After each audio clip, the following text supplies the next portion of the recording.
Welcome to Finnegan's Fireside Tales. Today we will be reading The Inmost Light by Arthur Machen. Chapter 1. One evening in autumn, when the deformities of London were veiled in faint blue mist, and its vistas and far-reaching streets seemed splendid, Mr. Charles Salisbury was slowly pacing down Rupert Street, drawing nearer to his favourite restaurant by slow degrees. His eyes were downcast in study of the pavement, and thus it was that as he passed in at the narrow door, a man who had come up from the lower end of the street jostled against him. "I beg your pardon, wasn't looking where I was going. Why, it's Dyson." "Yes, quite so. How are you, Salisbury?" "Quite well, but where have you been, Dyson? I don't think I can have seen you for the last 5 years." "No, I dare say not. You remember I was getting rather hard up when you came to my place at Charlotte Street?" "Perfectly. I think I remember your telling me that you owed 5 weeks' rent, and that you had parted with your watch for a comparatively small sum." "My dear Salisbury, your memory is admirable. Yes, I was hard up, but the curious thing is that soon after you saw me I became harder up. My financial state was described by a friend as stone broke. I don't approve of slang, mind you, but such was my condition. But suppose we go in. There might be other people who would like to dine. It's a human weakness, Salisbury." "Certainly, come along. I was wondering as I walked down whether the corner table were taken. It has a velvet back, you know." "I know the spot. It's vacant." "Yes, as I was saying, I became even harder up." "What did you do then?" asked Salisbury, disposing of his hat, and settling down in the corner of the seat, with a glance of fond anticipation at the menu. "What did I do? Why, I sat down and reflected. I had a good classical education, and a positive distaste for business of any kind. That was the capital with which I faced the world. Do you know, I have heard people describe olives as nasty. What lamentable Philistinism. I have often thought, Salisbury, that I could write genuine poetry under the influence of olives and red wine. Let us have Chianti. It may not be very good, but the flasks are simply charming." "It is pretty good here. We may as well have a big flask." "Very good." I reflected then on my want of prospects, and I determined to embark in literature. "Really? That was strange. You seem in pretty comfortable circumstances, though." "Though? What a satire upon a noble profession. I'm afraid, Salisbury, you haven't a proper idea of the dignity of an artist. You see me sitting at my desk, or at least you can see me if you care to call, with pen and ink, and simple nothingness before me, and if you come again in a few hours you will, in all probability, find a creation." "Yes, quite so. I had an idea that literature was not remunerative." "You are mistaken. Its rewards are great.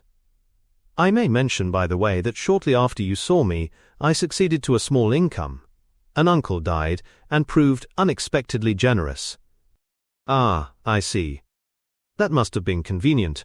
"It was pleasant, undeniably pleasant. I have always considered it in the light of an endowment of my researches. I told you I was a man of letters. It would perhaps be more correct to describe myself as a man of science." "Dear me, Dyson, you have really changed very much in the last few years. I had a notion, don't you know, that you were a sort of idler about town, the kind of man one might meet on the north side of Piccadilly every day from May to July." "Exactly. I was even then forming myself, though all unconsciously. You know my poor father could not afford to send me to the university. I used to grumble in my ignorance at not having completed my education. That was the folly of youth, Salisbury. My university was Piccadilly. There I began to study the great science which still occupies me." "What science do you mean?" "The science of the great city, the physiology of London, literally and metaphysically the greatest subject that the mind of man can conceive." What an admirable salmi this is! Undoubtedly the final end of the pheasant. Yet I feel sometimes positively overwhelmed with the thought of the vastness and complexity of London. Paris a man may get to understand thoroughly with a reasonable amount of study. But London is always a mystery. In Paris you may say, here live the actresses, here the bohemians, and the ratés. But it is different in London. You may point out a street, correctly enough, as the abode of washerwomen. But, in that second floor, a man may be studying Chaldee roots, and in the garret over the way a forgotten artist is dying by inches. "I see you are Dyson, unchanged and unchangeable," said Salisbury, slowly sipping his Chianti. I think you are misled by a too fervid imagination. The mystery of London exists only in your fancy. It seems to me a dull place enough.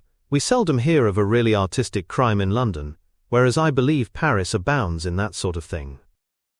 Give me some more wine. Thanks. You are mistaken, my dear fellow, you are really mistaken. London has nothing to be ashamed of in the way of crime. Where we fail is for want of Homers, not Agamemnons. Carent avate sacro, you know. I recall the quotation. But I don't think I quite follow you. Well, in plain language, we have no good writers in London who make a speciality of that kind of thing. Our common reporter is a dull dog. Every story that he has to tell is spoilt in the telling. His idea of horror and of what excites horror is so lamentably deficient. Nothing will content the fellow but blood, vulgar red blood, and when he can get it he lays it on thick, and considers that he has produced a telling article. It's a poor notion. And by some curious fatality, it is the most commonplace and brutal murders which always attract the most attention and get written up the most. For instance, I dare say that you never heard of the Harlesden case. No, I don't remember anything about it. Of course not. And yet the story is a curious one. I will tell it you over our coffee. Harlesden, you know, or I expect you don't know, is quite on the outquarters of London. Something curiously different from your fine old crusted suburb like Norwood or Hampstead. Different as each of these is from the other. Hampstead, I mean, is where you look for the head of your great China house with his 3 acres of land and pine houses, though of late there is the artistic substratum. While Norwood is the home of the prosperous middle-class family who took the house because it was near the palace, and sickened of the palace 6 months afterwards. But Harlesden is a place of no character. It's too new to have any character as yet. There are the rows of red houses, and the rows of white houses, and the bright green Venetians, and the blistering doorways, and the little backyards they call gardens, and a few feeble shops, and then just as you think you're going to grasp the physiognomy of the settlement, it all melts away. How the dickens is that? The houses don't tumble down before one's eyes, I suppose?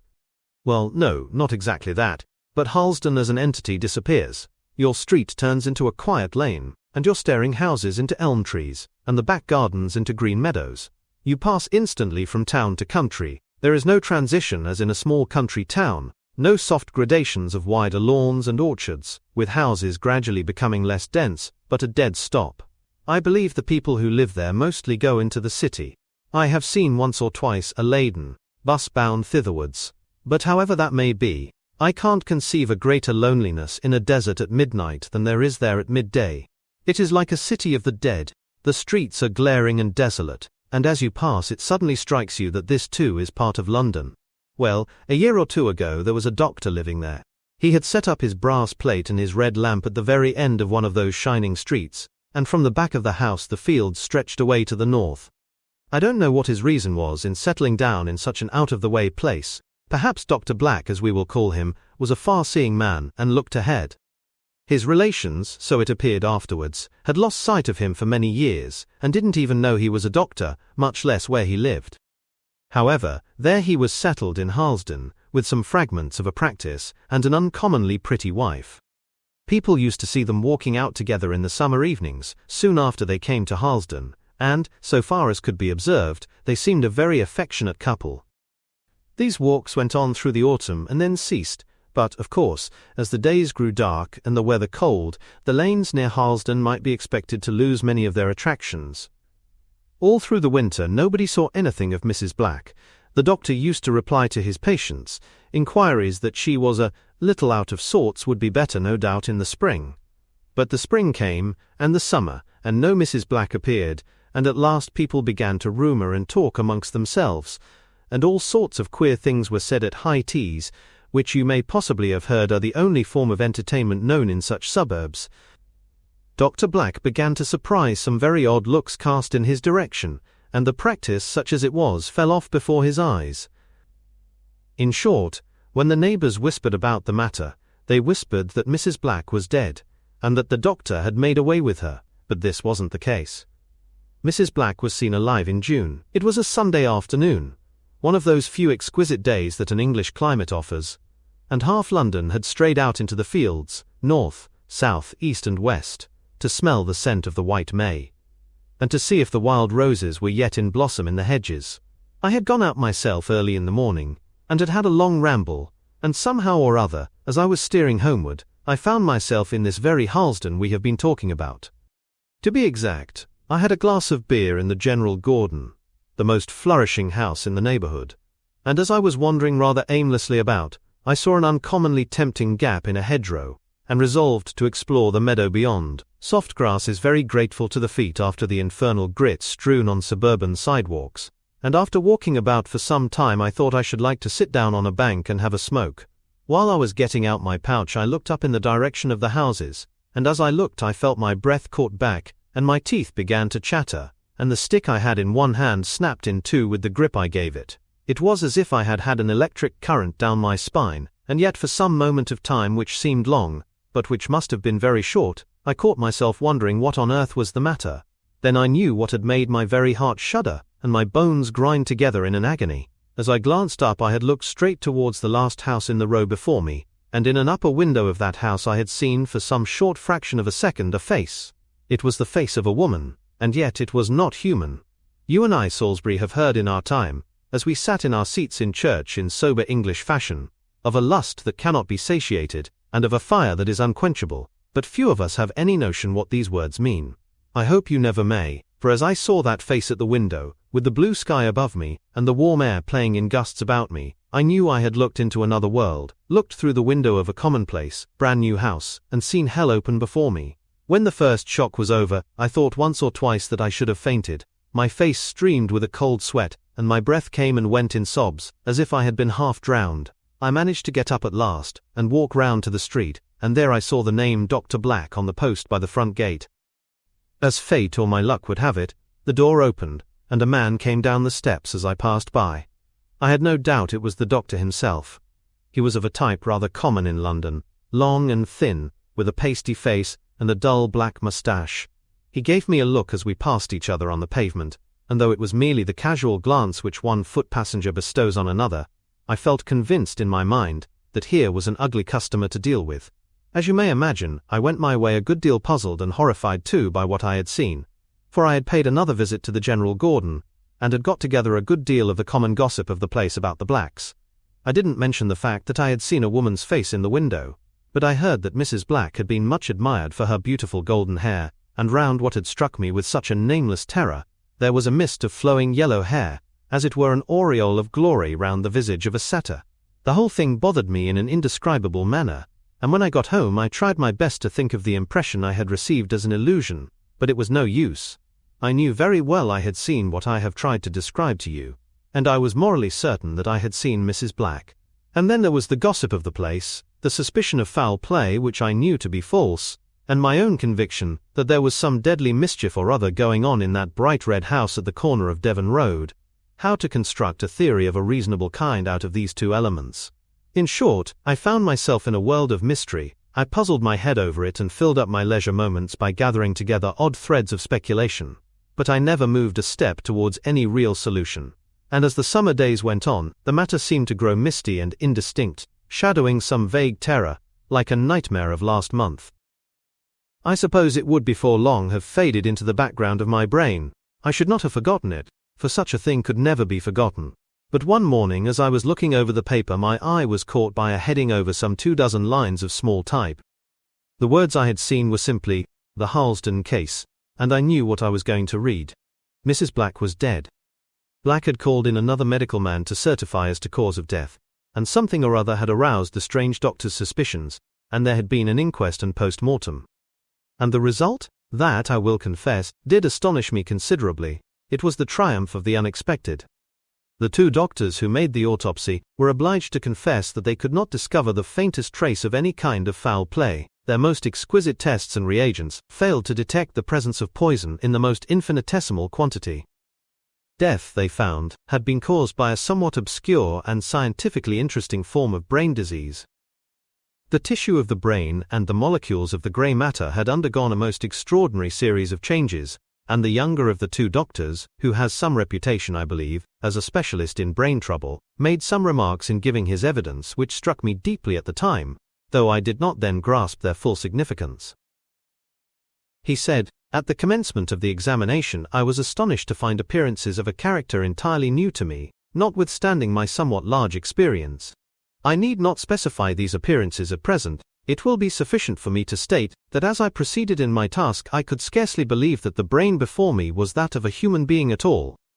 There was some surprise at this statement, as you may imagine, and the coroner asked the doctor if he meant to say that the brain resembled that of an animal. "No," he replied, "I should not put it in that way.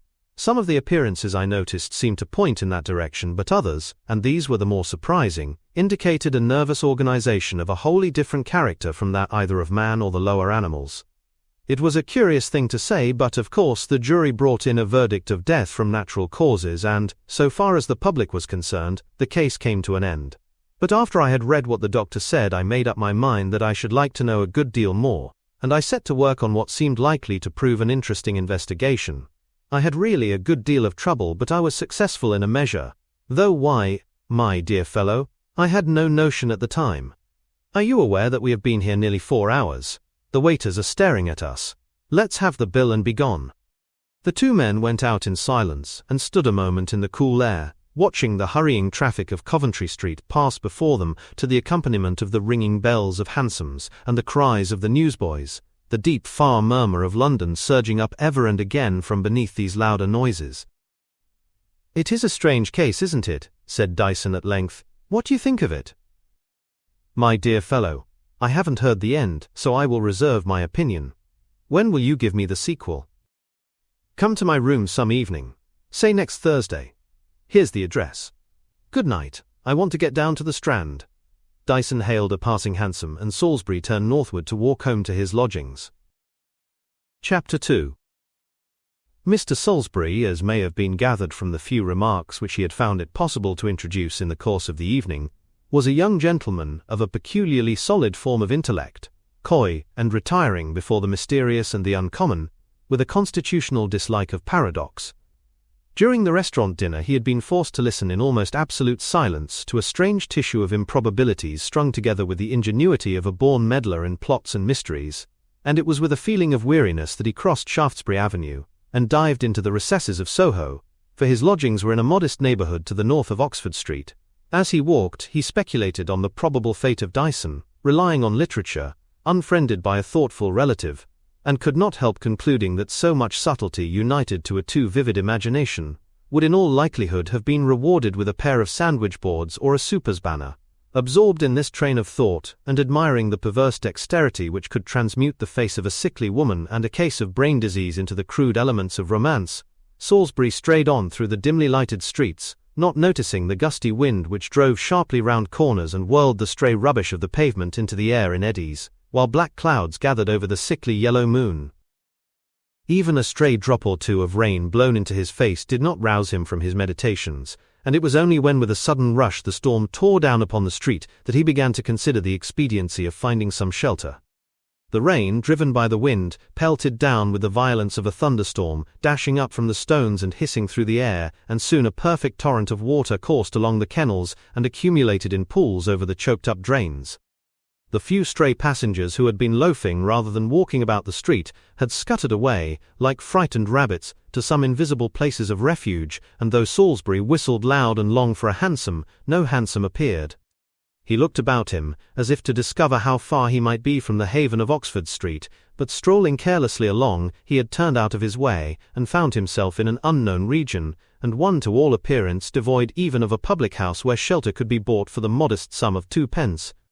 The street lamps were few and at long intervals, and burned behind grimy glasses with the sickly light of oil, and by this wavering glimmer Salisbury could make out the shadowy and vast old houses of which the street was composed. As he passed along, hurrying and shrinking from the full sweep of the rain, he noticed the innumerable bell handles with names that seemed about to vanish of old age graven on brass plates beneath them, and here and there a richly carved penthouse overhung the door, blackening with the grime of 50 years. The storm seemed to grow more and more furious. He was wet through, and a new hat had become a ruin, and still Oxford Street seemed as far off as ever. It was with deep relief that the dripping man caught sight of a dark archway which seemed to promise shelter from the rain if not from the wind. Salisbury took up his position in the driest corner and looked about him. He was standing in a kind of passage contrived under part of a house, and behind him stretched a narrow footway leading between blank walls to regions unknown. He had stood there for some time, vainly endeavoring to rid himself of some of his superfluous moisture, and listening for the passing wheel of a hansom, when his attention was aroused by a loud noise coming from the direction of the passage behind, and growing louder as it drew nearer. In a couple of minutes he could make out the shrill, raucous voice of a woman, threatening and renouncing, and making the very stones echo with her accents, while now and then a man grumbled and expostulated. Though to all appearance devoid of romance, Salisbury had some relish for street rows, and was indeed somewhat of an amateur in the more amusing phases of drunkenness. He therefore composed himself to listen and observe with something of the air of a subscriber to grand opera. To his annoyance, however, the tempest seemed suddenly to be composed, and he could hear nothing but the impatient steps of the woman and the slow lurch of the man as they came towards him. Keeping back in the shadow of the wall, he could see the two drawing nearer.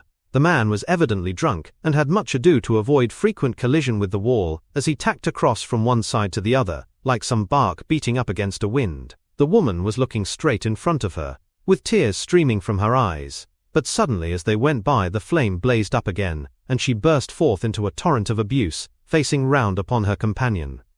"You low rascal, you mean contemptible cur," she went on, after an incoherent storm of curses. "You think I'm to work and slave for you always, I suppose, while you're after that Green Street girl and drinking every penny you've got. But you're mistaken, Sam. Indeed, I'll bear it no longer. Damn you, you dirty thief. I've done with you and your master too, so you can go your own errands, and I only hope they'll get you into trouble." The woman tore at the bosom of her dress, and taking something out that looked like paper, crumpled it up and flung it away. It fell at Salisbury's feet. She ran out and disappeared in the darkness, while the man lurched slowly into the street, grumbling indistinctly to himself in a perplexed tone of voice. Salisbury looked out after him, and saw him maundering along the pavement, halting now and then and swaying indecisively, and then starting off at some fresh tangent. The sky had cleared, and white fleecy clouds were fleeting across the moon, high in the heaven. The light came and went by turns as the clouds passed by, and turning round as the clear white rays shone into the passage, Salisbury saw the little ball of crumpled paper which the woman had cast down. Oddly curious to know what it might contain, he picked it up and put it in his pocket, and set out afresh on his journey. Chapter 3. Salisbury was a man of habit. When he got home drenched to the skin, his clothes hanging lank about him, and a ghastly dew besmearing his hat, his only thought was of his health, of which he took studious care. So after changing his clothes and encasing himself in a warm dressing gown, he proceeded to prepare a sudorific in the shape of hot gin and water, warming the latter over one of those spirit lamps which mitigate the austerities of the modern hermit's life. By the time this preparation had been exhibited, and Salisbury's disturbed feelings had been soothed by a pipe of tobacco, he was able to get into bed in a happy state of vacancy, without a thought of his adventure in the dark archway, or of the weird fancies with which Dyson had seasoned his dinner. It was the same at breakfast the next morning, for Salisbury made a point of not thinking of anything until that meal was over. But when the cup and saucer were cleared away, and the morning pipe was lit, he remembered the little ball of paper, and began fumbling in the pockets of his wet coat. He did not remember into which pocket he had put it, and as he dived now into one, and now into another, he experienced a strange feeling of apprehension, lest it should not be there at all, though he could not for the life of him have explained the importance he attached to what was in all probability mere rubbish. But he sighed with relief when his fingers touched the crumpled surface in an inside pocket, and he drew it out gently, and laid it on the little desk by his easy-chair, with as much care as if it had been some rare jewel. Salisbury sat smoking and staring at his find for a few minutes. An odd temptation to throw the thing in the fire and have done with it struggling with as odd a speculation as to its possible contents.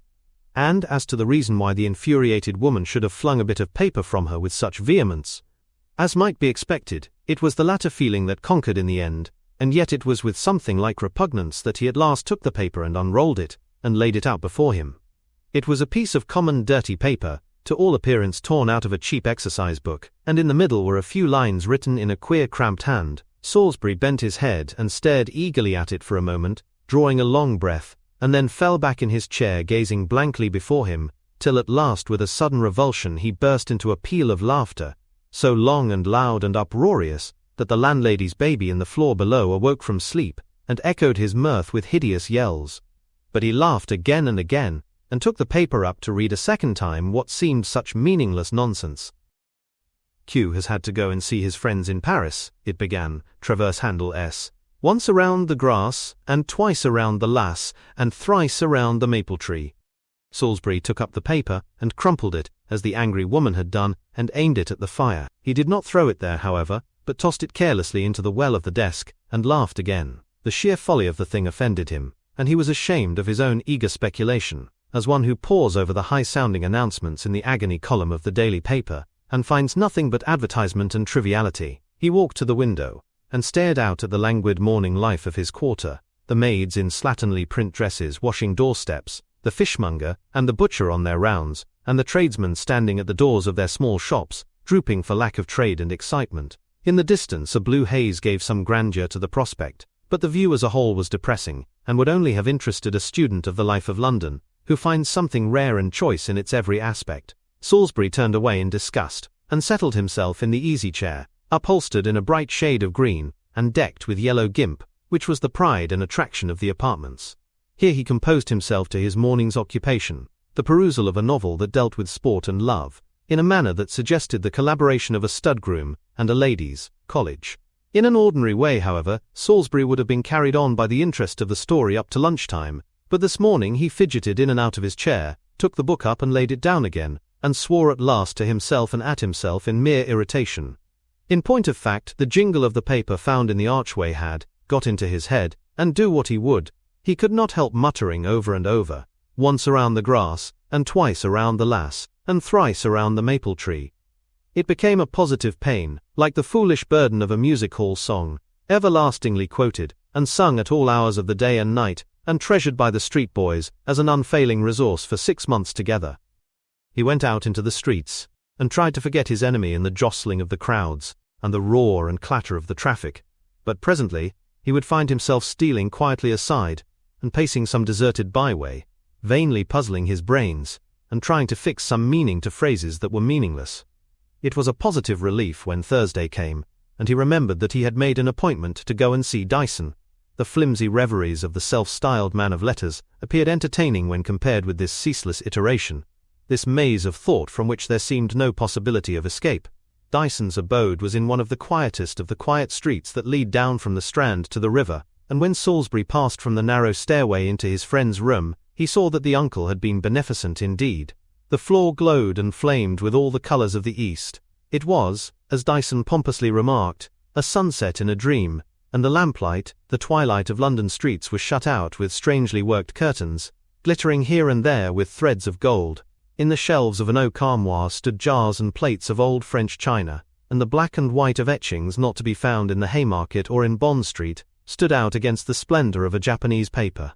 Salisbury sat down on the settle by the hearth, and sniffed the mingled fumes of incense and tobacco, wondering and dumb before all this splendour, after the green representative and the oleographs, the gilt-framed mirror, and the lustres of his own apartment. "I am glad you have come," said Dyson. "Comfortable little room, isn't it? But you don't look very well, Salisbury. Nothing disagreed with you, has it?" "No, but I have been a good deal bothered for the last few days. The fact is, I had an odd kind of adventure, I suppose I may call it, that night I saw you, and it has worried me a good deal, and the provoking part of it is that it's the merest nonsense. But however, I will tell you all about it by and by. You were going to let me have the rest of that odd story you began at the restaurant." "Yes. But I am afraid, Salisbury, you are incorrigible. You are a slave to what you call matter of fact. You know perfectly well that in your heart you think the oddness in that case is of my making, and that it is all really as plain as the police reports. However, as I have begun, I will go on. But first we will have something to drink, and you may as well light your pipe." Dyson went up to the oak cupboard, and drew from its depths a rotund bottle and 2 little glasses, quaintly gilded. "It's Benedictine," he said. "You'll have some, won't you?"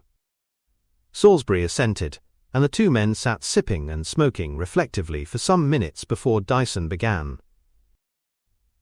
"Let me see," he said at last. "We were at the inquest, weren't we?" "No, we had done with that." "Ah, I remember. I was telling you that on the whole I had been successful in my inquiries, investigation, or whatever you like to call it, into the matter. Wasn't that where I left off? Yes, that was it. To be precise, I think, though, was the last word you said on the matter. Exactly. I have been thinking it all over since the other night, and I have come to the conclusion that that though is a very big though indeed. Not to put too fine a point on it, I have had to confess that what I found out, or thought I found out, amounts in reality to nothing. I am as far away from the heart of the case as ever. However, I may as well tell you what I do know. You may remember my saying that I was impressed a good deal by some remarks of one of the doctors who gave evidence at the inquest. Well, I determined that my first step must be to try if I could get something more definite and intelligible out of that doctor. Somehow or other I managed to get an introduction to the man, and he gave me an appointment to come and see him. He turned out to be a pleasant, genial fellow, rather young, and not in the least like the typical medical man, and he began the conference by offering me whiskey and cigars. I didn't think it worthwhile to beat about the bush, so I began by saying that part of his evidence at the Harlesden inquest struck me as very peculiar, and I gave him the printed report, with the sentences in question underlined. He just glanced at the slip, and gave me a queer look. "It struck you as peculiar, did it?" said he.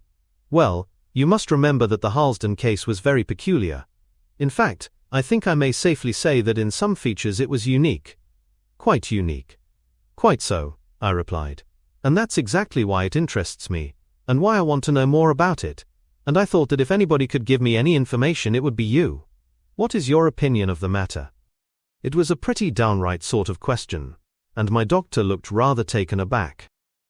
"Well," he said, "as I fancy your motive in inquiring into the question must be mere curiosity, I think I may tell you my opinion with tolerable freedom. So, Mr. Dyson, if you want to know my theory, it is this: I believe that Dr. Black killed his wife."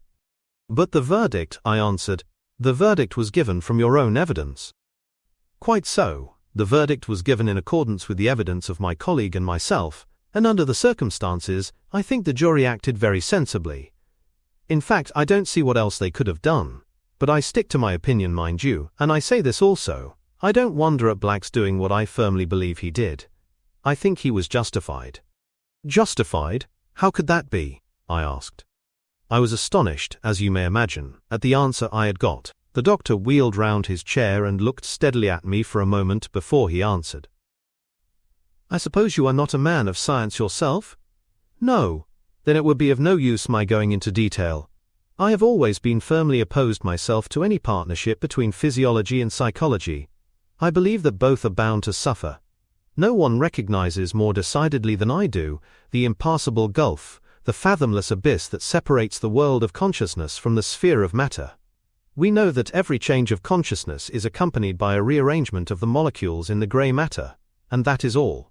What the link between them is, or why they occur together, we do not know, and most authorities believe that we never can know. Yet, I will tell you that as I did my work, the knife in my hand, I felt convinced, in spite of all theories, that what lay before me was not the brain of a dead woman, not the brain of a human being at all. Of course I saw the face, but it was quite placid, devoid of all expression. It must have been a beautiful face, no doubt, but I can honestly say that I would not have looked in that face, when there was life behind it, for 1,000 guineas, no, nor for twice that sum." "My dear sir," I said, "you surprise me extremely. You say that it was not the brain of a human being. What was it then?" "The brain of a devil." He spoke quite coolly, and never moved a muscle. "The brain of a devil," he repeated, "and I have no doubt that Black found some way of putting an end to it. I don't blame him if he did. Whatever Mrs. Black was, she was not fit to stay in this world. Will you have anything more?" "No. Good night, good night." It was a queer sort of opinion to get from a man of science, wasn't it? When he was saying that he would not have looked on that face when alive for 1,000 guineas or 2,000 guineas, I was thinking of the face I had seen, but I said nothing.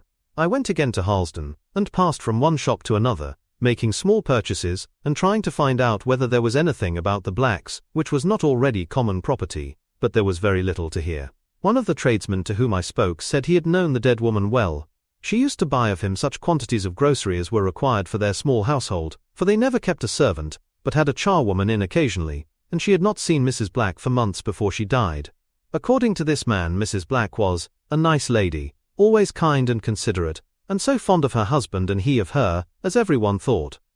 And yet, to put the doctor's opinion on one side, I knew what I had seen, and then after thinking it all over, and putting one thing with another, it seemed to me that the only person likely to give me much assistance would be Black himself, and I made up my mind to find him. Of course he wasn't to be found in Harlesden. He had left, I was told, directly after the funeral. Everything in the house had been sold, and one fine day Black got into the train with a small portmanteau, and went, nobody knew where. It was a chance if he were ever heard of again, and it was by a mere chance that I came across him at last. I was walking one day along Gray's Inn Road, not bound for anywhere in particular, but looking about me as usual, and holding on to my hat, for it was a gusty day in early March, and the wind was making the treetops in the inn rock and quiver. I had come up from the Holborn end, and I had almost got to Theobald's Road, when I noticed a man walking in front of me, leaning on a stick, and to all appearance very feeble. There was something about his look that made me curious, I don't know why, and I began to walk briskly with the idea of overtaking him, when of a sudden his hat blew off, and came bounding along the pavement to my feet. Of course I rescued the hat, and gave it a glance as I went towards its owner. It was a biography in itself, a Piccadilly maker's name in the inside, but I don't think a beggar would have picked it out of the gutter. Then I looked up and saw Dr. Black of Harlesden waiting for me. A queer thing, wasn't it? But Salisbury, what a change! When I saw Dr. Black come down the steps of his house at Harlesden, he was an upright man, walking firmly with well-built limbs, a man, I should say, in the prime of his life, and now before me there crouched this wretched creature, bent and feeble, with shrunken cheeks and hair that was whitening fast, and limbs that trembled and shook together, and misery in his eyes. He thanked me for bringing him his hat, saying, I don't think I should ever have got it, I can't run much now. A gusty day, sir, isn't it? And with this he was turning away, but by little and little I contrived to draw him into the current of conversation, and we walked together eastward. I think the man would have been glad to get rid of me, but I didn't intend to let him go, and he stopped at last in front of a miserable house, in a miserable street. It was, I verily believe, one of the most wretched quarters I have ever seen. Houses that must have been sordid and hideous enough when new, that had gathered foulness with every year, and now seemed to lean and totter to their fall. I live up there, said Black, pointing to the tiles. Not in the front, in the back. I am very quiet there. I won't ask you to come in now, but perhaps some other day. I caught him up at that, and told him I should be only too glad to come and see him. He gave me an odd sort of glance, as if he were wondering what on earth I or anybody else could care about him, and I left him fumbling with his latchkey. I think you will say I did pretty well when I tell you that within a few weeks I had made myself an intimate friend of Black's. I shall never forget the first time I went to his room. I hope I shall never see such abject squalid misery again. The foul paper, from which all pattern or trace of a pattern had long vanished, subdued and penetrated with the grime of the evil street, was hanging in mouldering pennons from the wall. Only at the end of the room was it possible to stand upright, and the sight of the wretched bed and the odor of corruption that pervaded the place made me turn faint and sick. Here I found him munching a piece of bread. He seemed surprised to find that I had kept my promise, but he gave me his chair and sat on the bed while we talked. I used to go to see him often, and we had long conversations together, but he never mentioned Harlesden or his wife. I fancy that he supposed me ignorant of the matter, or thought that if I had heard of it, I should never connect the respectable Dr. Black of Harlesden with a poor garreteer in the backwoods of London. He was a strange man, and as we sat together smoking, I often wondered whether he were mad or sane, for I think the wildest dreams of Paracelsus and the Rosicrucians would appear plain and sober fact compared with the theories I have heard him earnestly advance in that grimy den of his. I once ventured to hint something of the sort to him. I suggested that something he had said was in flat contradiction to all science and all experience. No, he answered, not all experience, for mine counts for something. I am no dealer in unproved theories. What I say I have proved for myself, and at a terrible cost. There is a region of knowledge which you will never know, which wise men seeing from afar off shun like the plague, as well they may, but into that region one have gone. If you knew, if you could even dream of what may be done, of what one or two men have done in this quiet world of ours, your very soul would shudder and faint within you. What you have heard from me has been but the merest husk and outer covering of true science, that science which means death, and that which is more awful than death, to those who gain it. No, when men say that there are strange things in the world, they little know the awe and the terror that dwell always with them and about them. There was a sort of fascination about the man that drew me to him, and I was quite sorry to have to leave London for a month or two. I missed his odd talk. A few days after I came back to town, I thought I would look him up, but when I gave the 2 rings at the bell that used to summon him, there was no answer. I rang and rang again, and was just turning to go away, when the door opened and a dirty woman asked me what I wanted. From her look I fancy she took me for a plain clothes officer after one of her lodgers, but when I inquired if Mr. Black were in, she gave me a stare of another kind. "There's no Mr. Black lives here," she said. "He's gone. He's dead this 6 weeks. I always thought he was a bit queer in his head, or else had been and got into some trouble or other. He used to go out every morning from 10 till 1, and one Monday morning we heard him come in, and go into his room and shut the door, and a few minutes after, just as we was a-sitting down to our dinner, there was such a scream that I thought I should have gone right off. And then we heard a stamping, and down he came, raging and cursing most dreadful, swearing he had been robbed of something that was worth millions. And then he just dropped down in the passage, and we thought he was dead. We got him up to his room, and put him on his bed, and I just sat there and waited, while my husband he went for the doctor, and there was the window, wide open, and a little tin box he had, lying on the floor, open and empty, but of course nobody could possibly have got in at the window. And as for him having anything that was worth anything, it's nonsense, for he was often weeks and weeks behind with his rent, and my husband he threatened often and often to turn him into the street, for as he said, we've got a living to make like other people. And of course that's true. But somehow, I didn't like to do it, though he was an odd kind of a man, and I fancy had been better off. And then the doctor came and looked at him, and said as he couldn't do nothing, and that night he died as I was a-sitting by his bed. And I can tell you that, with one thing and another, we lost money by him, for the few bits of clothes as he had were worth next to nothing when they came to be sold.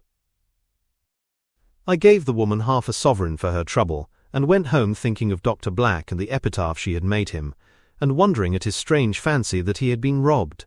I take it that he had very little to fear on that score, poor fellow, but I suppose that he was really mad, and died in a sudden access of his mania. His landlady said that once or twice when she had had occasion to go into his room, to dun the poor wretch for his rent most likely, he would keep her at the door for about a minute, and that when she came in she would find him putting away his tin box in the corner by the window. I suppose he had become possessed with the idea of some great treasure, and fancied himself a wealthy man in the midst of all his misery. Explicit, my tale is ended, and you see that though I knew Black, I know nothing of his wife or of the history of her death.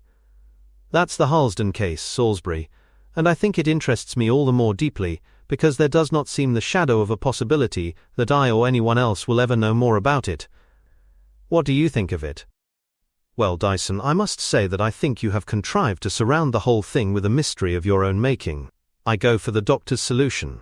Black murdered his wife, being himself in all probability an undeveloped lunatic. What, do you believe, then, that this woman was something too awful, too terrible, to be allowed to remain on the earth? You will remember that the doctor said it was the brain of a devil. Yes, but he was speaking, of course, metaphorically. It's really quite a simple matter if you only look at it like that. Ah, well, you may be right. But yet I am sure you are not. Well, it's no good discussing it any more. A little more Benedictine? That's right. Try some of this tobacco. Didn't you say that you had been bothered by something? Something which happened that night we dined together? Yes, I have been worried, Dyson, worried a great deal.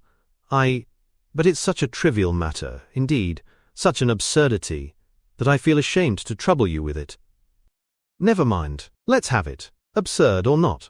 With many hesitations, and with much inward resentment of the folly of the thing, Salisbury told his tale, and repeated reluctantly the absurd intelligence and the absurd doggerel of the scrap of paper, expecting to hear Dyson burst out into a roar of laughter.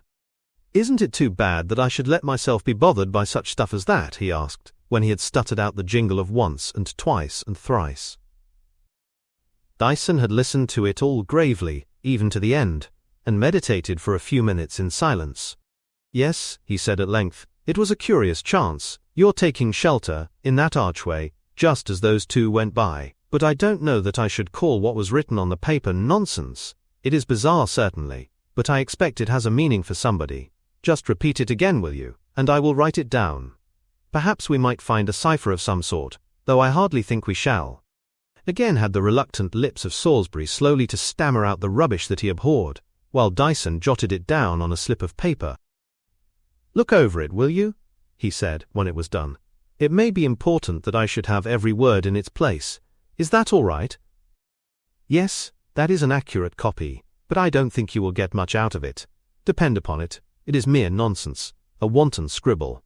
I must be going now, Dyson." "No, no more, that stuff of yours is pretty strong. Good night." "I suppose you would like to hear from me, if I did find out anything." "No, not I don't want to hear about the thing again. You may regard the discovery, if it is one, as your own." "Very well, good night." Chapter 4. A good many hours after Salisbury had returned to the company of the green representative chairs, Dyson still sat at his desk, itself a Japanese romance, smoking many pipes, and meditating over his friend's story. The bizarre quality of the inscription which had annoyed Salisbury was to him an attraction, and now and again he took it up and scanned thoughtfully what he had written, especially the quaint jingle at the end. It was a token, a symbol, he decided, and not a cipher, and the woman who had flung it away was in all probability entirely ignorant of its meaning. She was but the agent of the Sam. She had abused and discarded, and he too was again the agent of someone unknown, possibly of the individual styled Q, who had been forced to visit his French friends. But what to make of Travers Handle S? Here was the root and source of the enigma, and not all the tobacco of Virginia seemed likely to suggest any clue here. It seemed almost hopeless, but Dyson regarded himself as the Wellington of mysteries, and went to bed feeling assured that sooner or later he would hit upon the right track. For the next few days he was deeply engaged in his literary labors which were a profound mystery even to the most intimate of his friends, who searched the railway bookstores in vain for the result of so many hours spent at the Japanese bureau, in company with strong tobacco and black tea. On this occasion, Dyson confined himself to his room for 4 days, and it was with genuine relief that he laid down his pen and went out into the streets, in quest of relaxation and fresh air.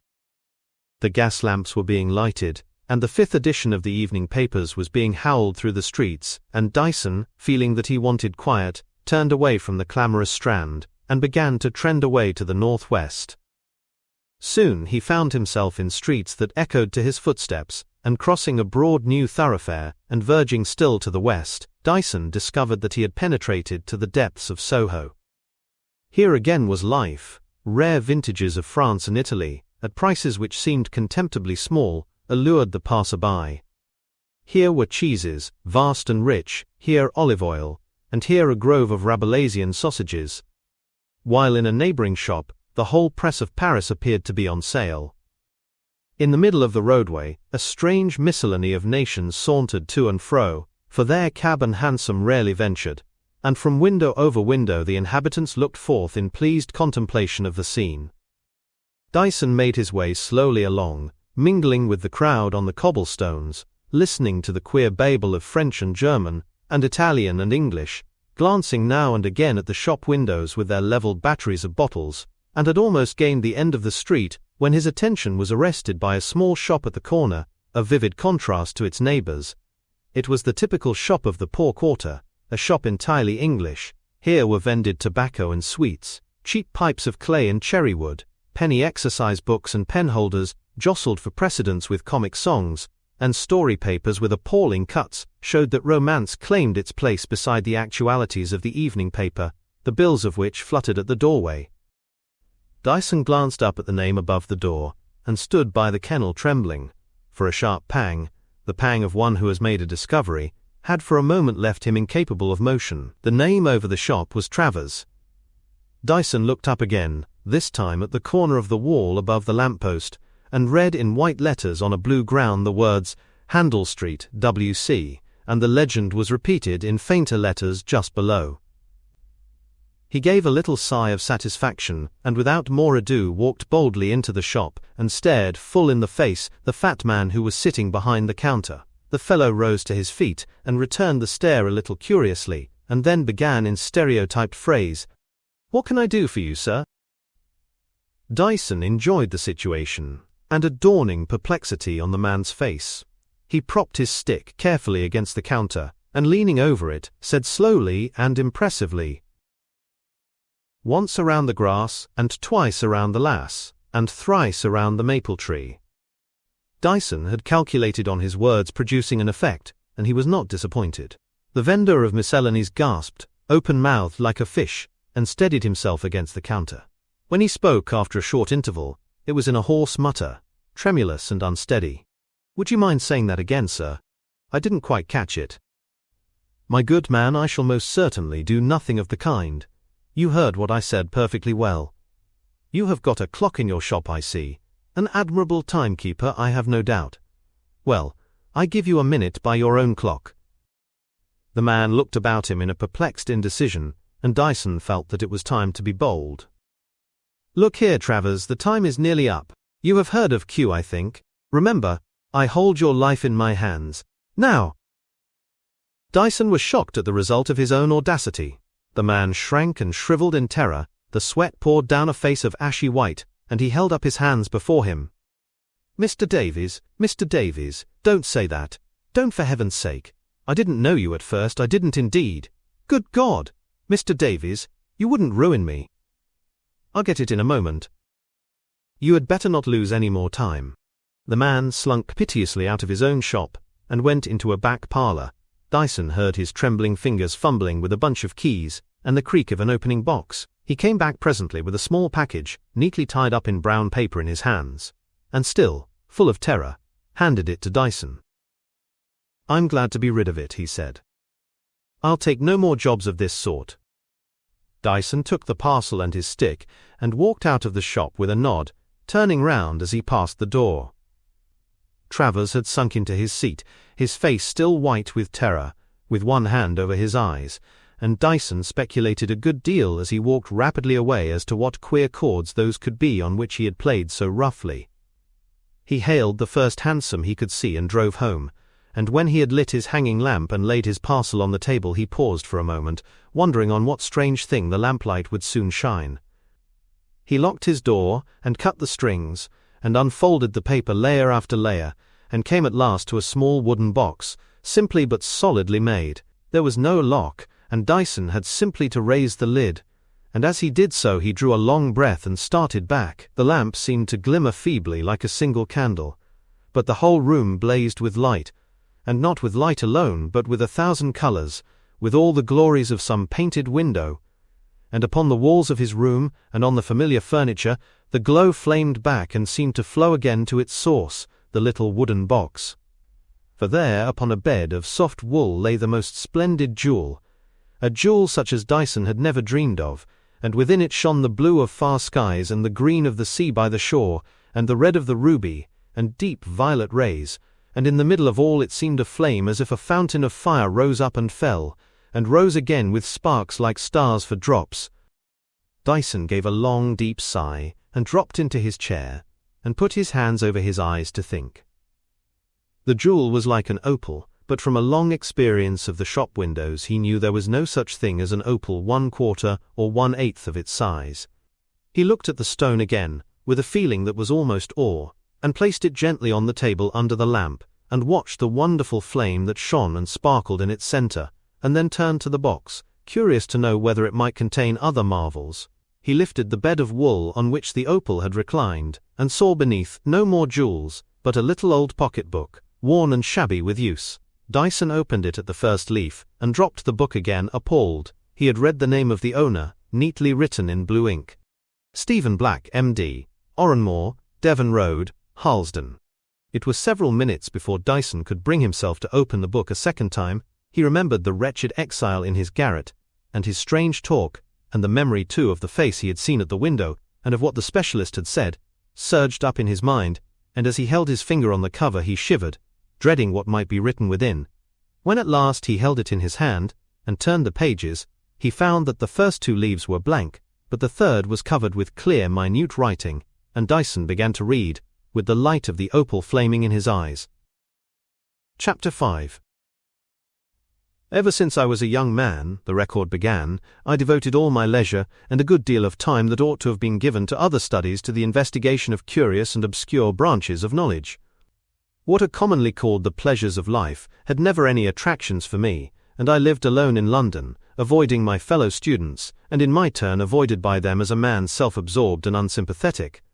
So long as I could gratify my desire of knowledge of a peculiar kind, knowledge of which the very existence is a profound secret to most men, I was intensely happy, and I have often spent whole nights sitting in the darkness of my room, and thinking of the strange world on the brink of which I trod.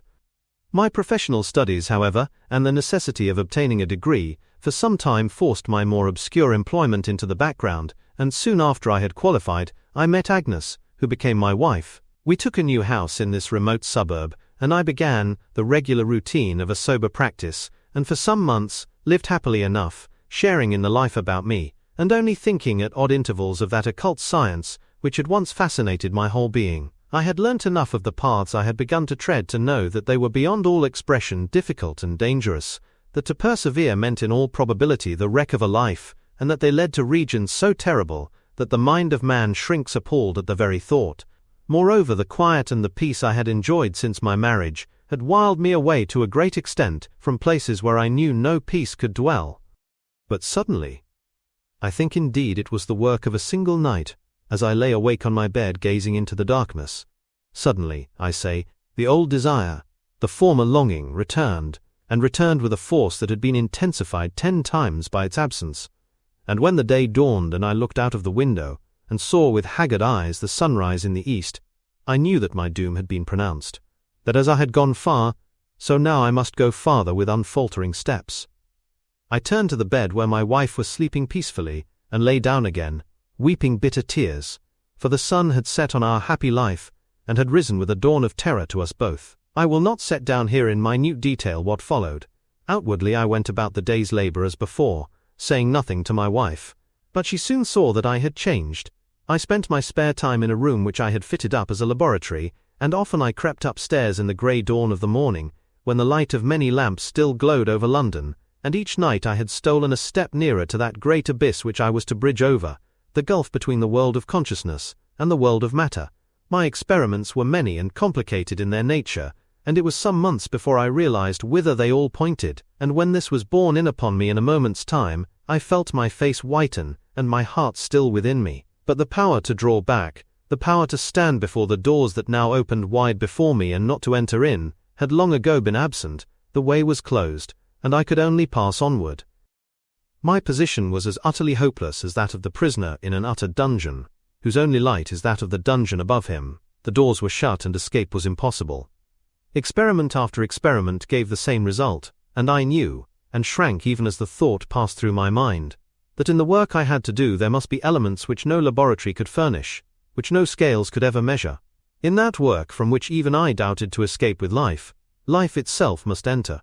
From some human being there must be drawn that essence which men call the soul, and in its place, for in the scheme of the world there is no vacant chamber, in its place would enter in what the lips can hardly utter, what the mind cannot conceive without a horror more awful than the horror of death itself. And when I knew this, I knew also on whom this fate would fall. I looked into my wife's eyes. Even at that hour, if I had gone out and taken a rope and hanged myself, I might have escaped, and she also, but in no other way. At last I told her all. She shuddered, and wept, and called on her dead mother for help, and asked me if I had no mercy, and I could only sigh. I concealed nothing from her. I told her what she would become, and what would enter in where her life had been. I told her of all the shame and of all the horror. You who will read this when I am dead, if indeed I allow this record to survive, you who have opened the box and have seen what lies there, if you could understand what lies hidden in that opal. For one night my wife consented to what I asked of her, consented with the tears running down her beautiful face, and hot shame flushing red over her neck and breast, consented to undergo this for me. I threw open the window and we looked together at the sky and the dark earth for the last time. It was a fine starlight night, and there was a pleasant breeze blowing, and I kissed her on her lips, and her tears ran down upon my face. That night she came down to my laboratory, and there, with shutters bolted and barred down, with curtains drawn thick and close, so that the very stars might be shut out from the sight of that room, while the crucible hissed and boiled over the lamp, I did what had to be done, and led out what was no longer a woman. But on the table the opal flamed and sparkled with such light as no eyes of man have ever gazed on, and the rays of the flame that was within it flashed and glittered, and shone even to my heart. My wife had only asked one thing of me, that when there came at last what I had told her, I would kill her. I have kept that promise.